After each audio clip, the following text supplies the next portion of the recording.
Hello, my lovelies. It's Dali.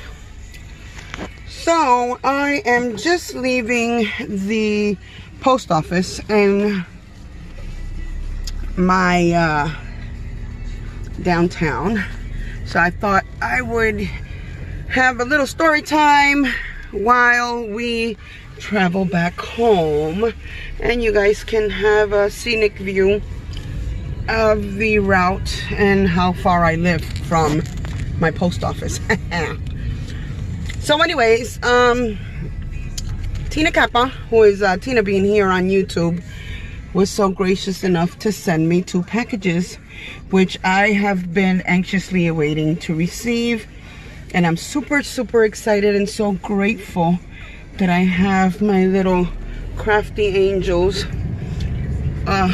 you know, taking care of me in one way, form or another.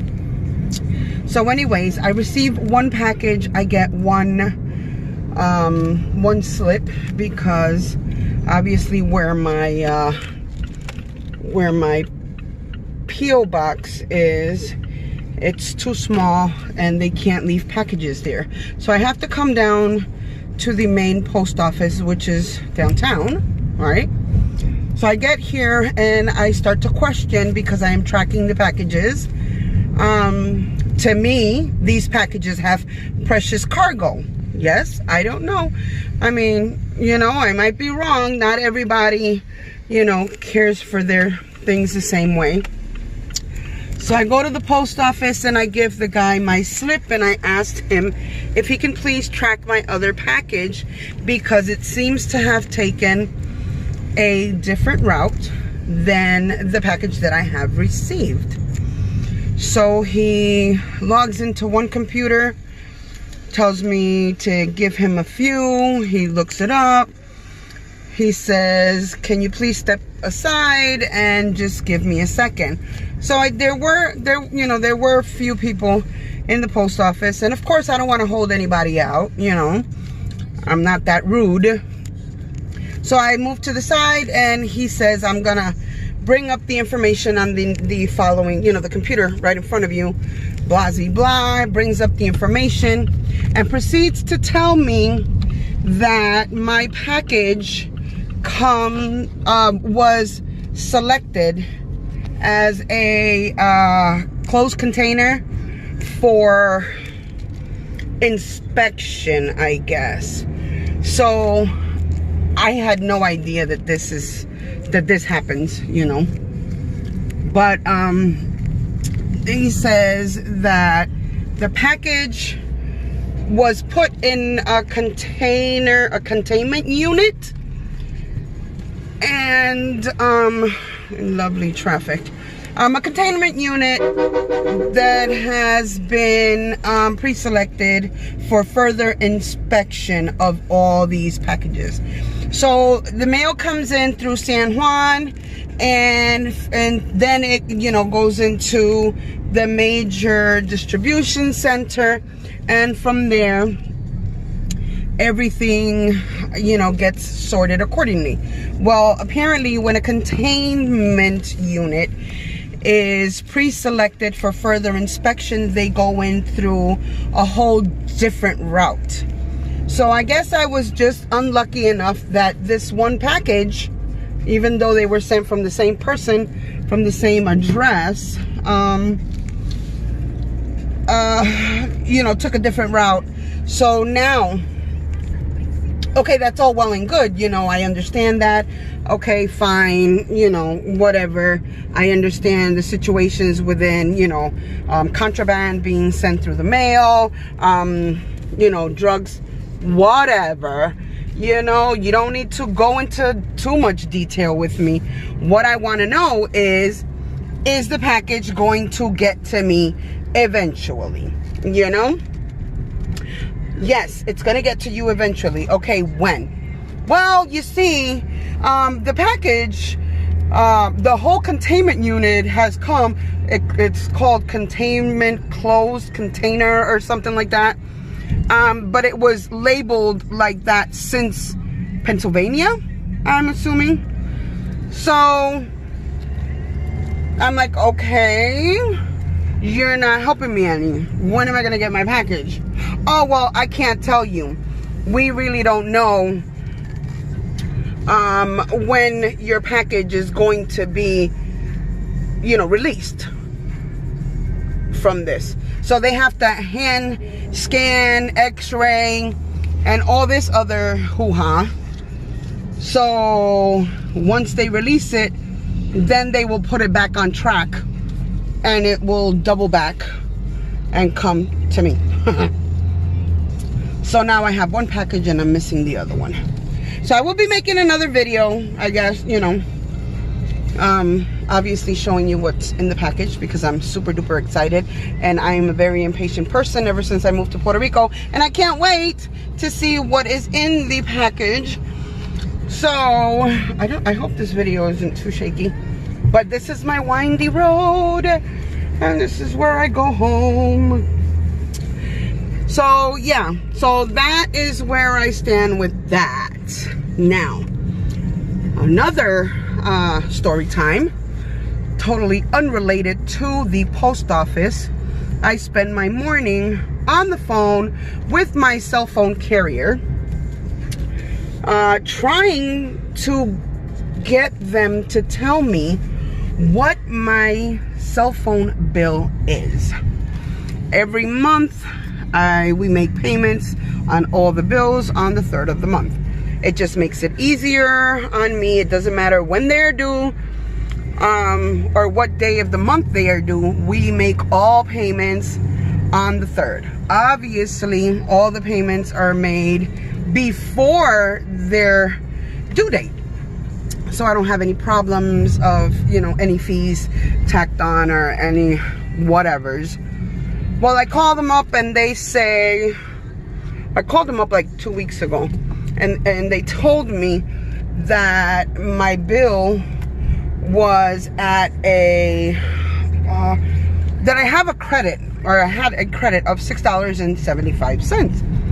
So I says to him, because it was a guy, I says, well, I don't understand why I would have a credit of $6.75 when every month I pay, I think it's about $104, rounded off, $104 for my cell phone bill. And he says, well, you have a credit here. Okay, so now he proceeds to explain to me that because we renewed contract, over here it's every 2 years, we renewed contract, so we are no longer under contract, that I would have to go and renew contract because they have some new offers, whatever. So this is where it gets funky. I renewed contract, and I updated our cell phones. So Javi got a new cell phone, I got a new cell phone. The way they run it here is, it used to be where your next phone bill, you would have to pay your taxes for the units that you have acquired, and now they have you pay that up front. So okay, no problem. So all in all, between both phones, I paid an average of about $115 worth of taxes, and that was fine. Okay, so I did that. Still no phone bill, you know, so I don't have a bill. So I call them back. I wait about a week, you know, I'm chilling with the new phones. Love my new phone. I still can't figure it out with regards of the videotaping and stuff like that, but that's neither here nor there. So anyway, the guy, whatever, he gives me this song and dance, blah blah blah. He tells me give it about a week. Okay, I don't like to pay my bills late. I don't. It just throws off my whole bookkeeping, you know, situation. And so I wait. I call to see what the bill is. Still nothing. I wait another week after that. So Nothing yet. So today I decide to call, and guess what? Dun dun dun. The person tells me that I have a bill of $225 and some odd cents. I'm held to the no. I don't think so.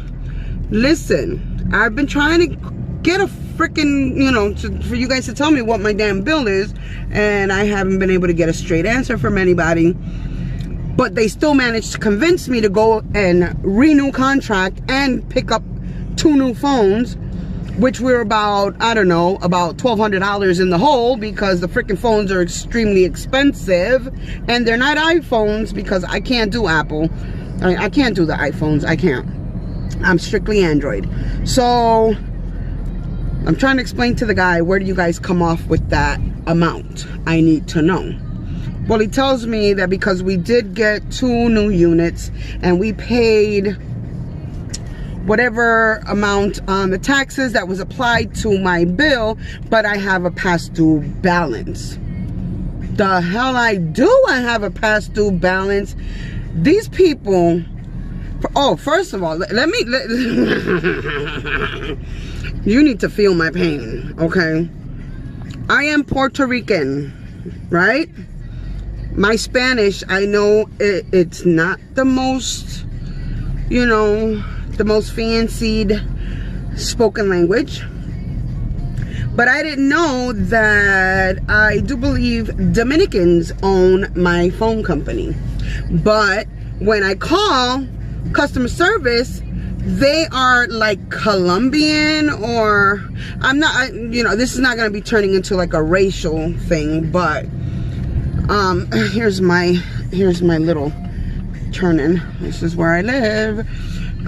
So yeah, so I'm not trying to turn this into a, you know, like some sort of a racial thing, but it's just the different, just because it's Spanish does not necessarily mean that it is the same language. I'm gonna pause you guys for just a quick, no, just, yeah, give me a minute.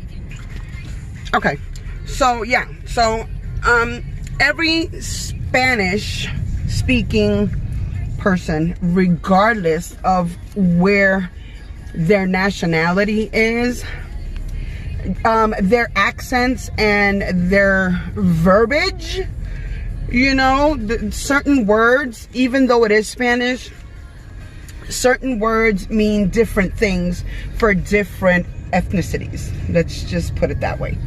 So me trying to speak to this person, and they're trying to explain to me, and I'm consider myself extremely ghetto when it comes to my Spanish speaking. Obviously, English is my first language. Thanks to my father, who obviously was an army man, and he raised us in the good old US of A. You know, we were taught English first, and then Spanish in our home was a secondary language. We were not forced to speak Spanish in the house. I obviously like the language, so I took it upon myself to learn a bit more as I was older. So not as a child. So my words are kind of chopped up. I understand that. I get it. So for me to try to have a professional conversation with someone via the phone will come across a little ignorant, I might say. And these people are very rude, because they're just rude. They're rude. They're very rude. And it upsets me, because I have no patience at all. And I had a few choice words to say to these people, and I did. Anyways, come to find out that I don't understand why, but they claim that I owe just $95. I says, okay, so I'm going to pay $95 out of the 220 some odd dollars, because the other 100 and whatever is to be paid on the 3rd of March. Well, here we are in February. I'm still trying to pay my February bill. I don't want to get prorated for a month that hasn't started yet. So he tells me that I have to pay $95. Okay. So I call, I make the payment, and then I get a courtesy call stating that I have to pay another $80-something on my bill. Well, guess what? Guess what? There goes my neighbor. This is my house. So, yeah, let me turn this around. Maybe we can see each other now. Oh, maybe. Are you still there? I hope you're still there. Well, anyways, so, I'm not paying more money than what I should have to pay, because if my bill is only $104, it's $103 and some change. Why do I have to pay so much money if I already paid you like $115, $117 like that? You applied it towards my bill, and now you're claiming I owe you $95, because if you subtract 104 from 117, you know, I'm just doing the math, and these people got me sweating, and they're trying to explain to me in their sing-song Spanish, because it sounds like they're singing to me, and she's like, oh, I don't care. I already paid you $95. How are you telling me that you're going to cut me off because I still owe you money? Woo-saw, girl. Woo-saw. I'm really getting into this vlogging thing. Girl. So anyways. Here's the schlemiel. I got off with not paying this month. I actually got a credit for next month. And I think they're going to be sending me some, I don't know, something, either cases or something like that for the new phones. But that will bring my little chit-chat, whatever, venting crap here in this thing. Anyways, I got to get into the house. So I love you. Crafty hugs and kisses. I will be getting to do another video once I get in the house and get situated, because also the videos take too long to upload. So I will see you guys later. Toodles. Bye.